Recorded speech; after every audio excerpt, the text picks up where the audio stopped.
Okay, so let's install ArcShell on this particular server is called Azure 1, and it is Linux. What is it?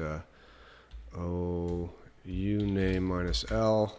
No, what is it? Uname minus A, maybe. Uname minus A. So Linux, this is Red Hat, release 7 dot something.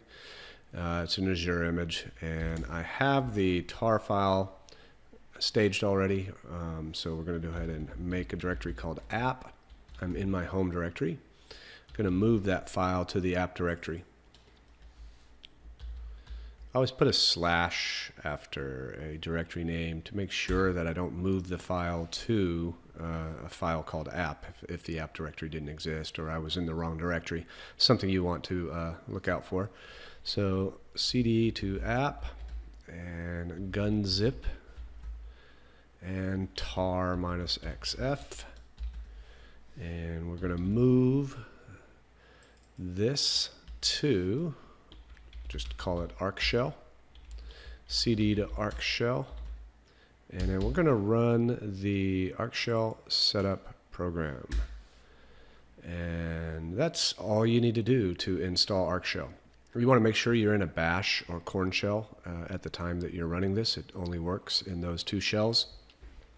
So at least one of those shells needs to be installed on your server, and preferably it's for whatever account you're installing this into, it is the default shell for that account. If you have any questions, get in touch with me. Happy to answer, happy to shoot videos and show you everything else. So ArcShell is installed. If we want to source ArcShell into my current command line environment, I need to source in the .arcshell file in my home directory. So it's kind of like a profile for bash or corn shell. You would use the .profile or the bash rc.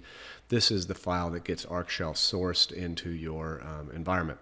If you run it again, however, let me set -ovi, set up my editor. If I run it again, it actually doesn't reload it. I have to set this variable archhome equal to null, because it's checking to see if that variable is set, and if that variable is set, it will not reload ArcShell. So now if I do it, it does reload ArcShell. So that's how you get that done. Pretty easy.